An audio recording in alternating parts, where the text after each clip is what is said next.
Hello and welcome to some more Star Citizen. There was a 3-hour Star Citizen live with Benoit Beauséjour, Chief Technology Officer at Cloud Imperium Games.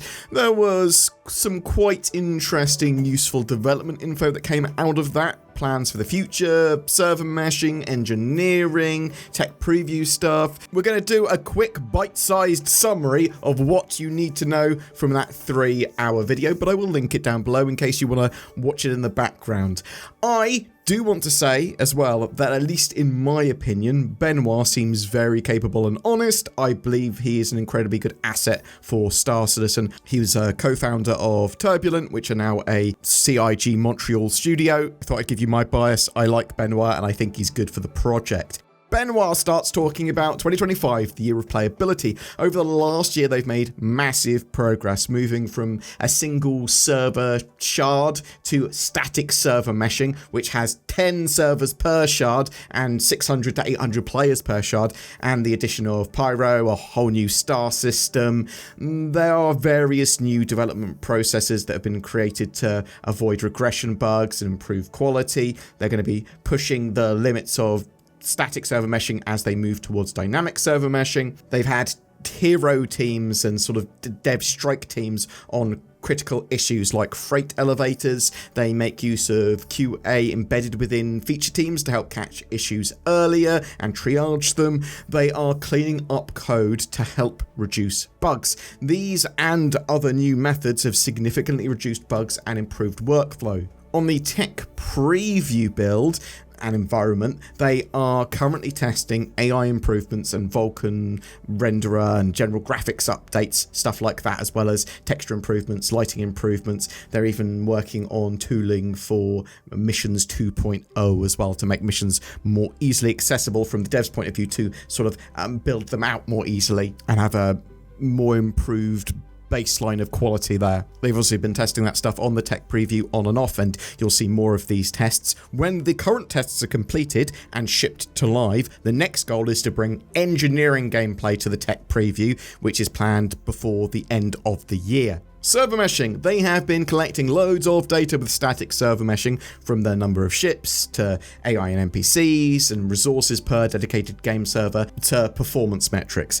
These stats inform the development of dynamic server meshing and the most efficient way to spin up and nest servers on the fly at scale. They're working on instancing tech as well, and some exist in the game for personal hangars and elevators which distribute load across servers. So this is going to be expanded as part of dynamic server meshing, and we do know that there's a variety of other things that are going to be using instancing tech. In regards to just making the gameplay experience better, they've been working to improve freight elevators. They've had reworks after issues where small items like med pens and consumables would break them. Lots of improvements have been made by the resource drive event, or because of it, thanks to player participation. They fixed a variety of problems with streaming order, where elevators and terminals would load separately and out of sync and then break. They've been building self-healing logic to reconnect terminals, doors, and elevators if they desync.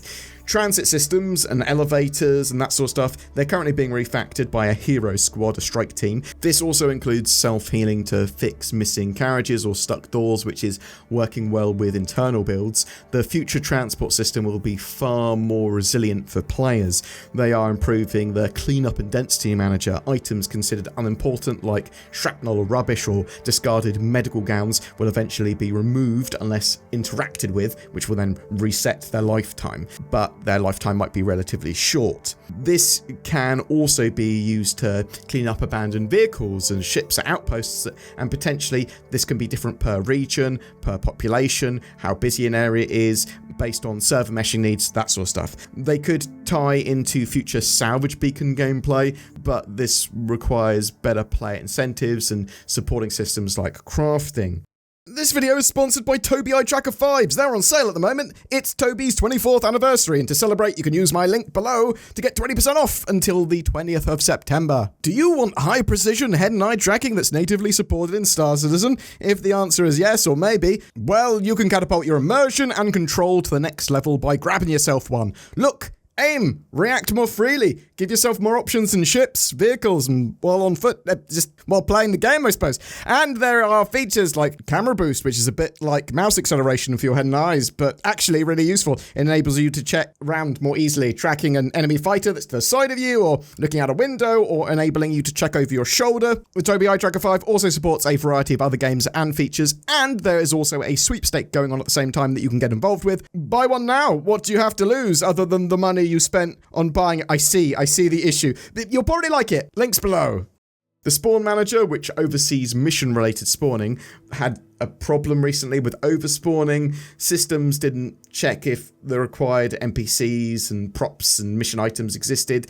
Improvements include server checks for, does this mission have the X amount of NPCs needed?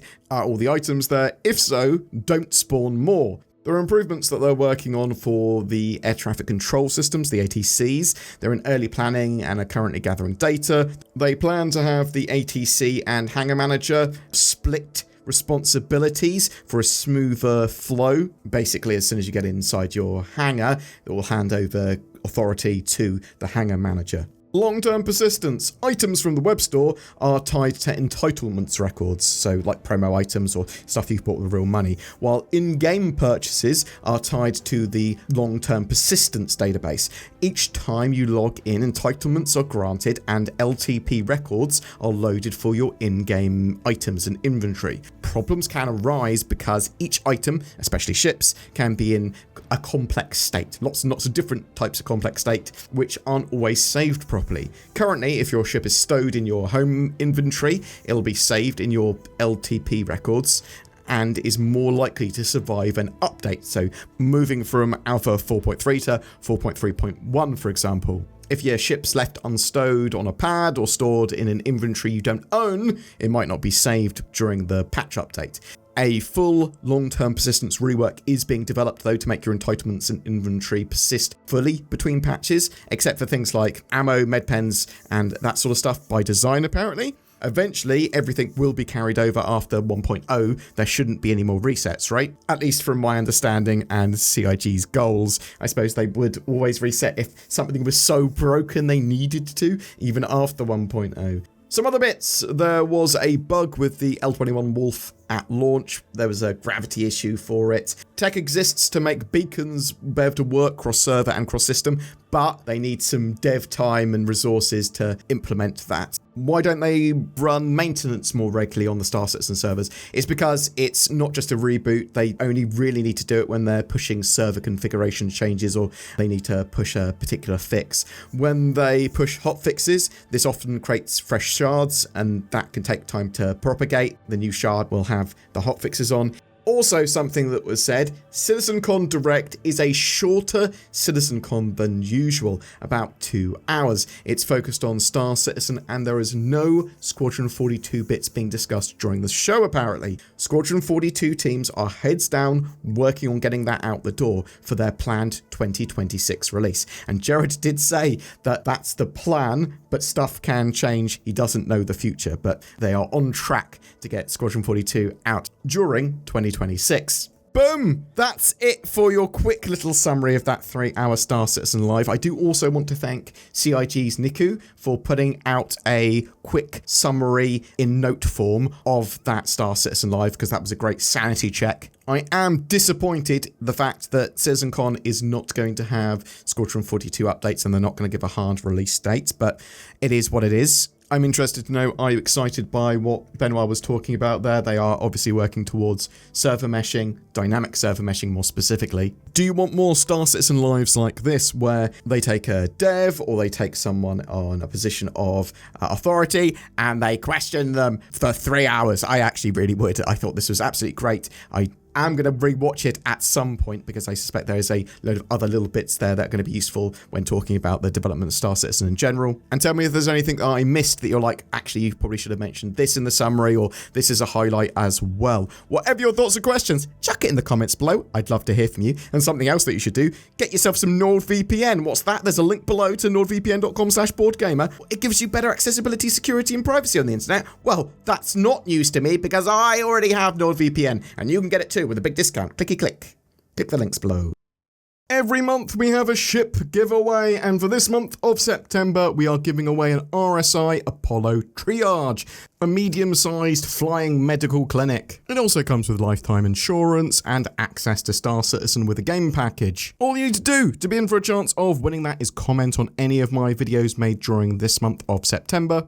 If you would like to further support the channel, please remember to like, share, subscribe, watch my other videos on the channel for everything Star Citizen related. There's a load of useful links below as well to a load of stuff that I support or support me in some way with like NordVPN and all that sort of jazz, Game Glass, loads of cool stuff. But also, you could clickety-click on the join button under my videos to help support the channel even more by giving a little bit of money. Oh, isn't that good? Get a load of exclusive little bonuses as well. Or you can use Patreon to do pretty much the same thing, whatever you fancy. Thank you so much for watching. I hope you have a great September, and I'll see you in the verse.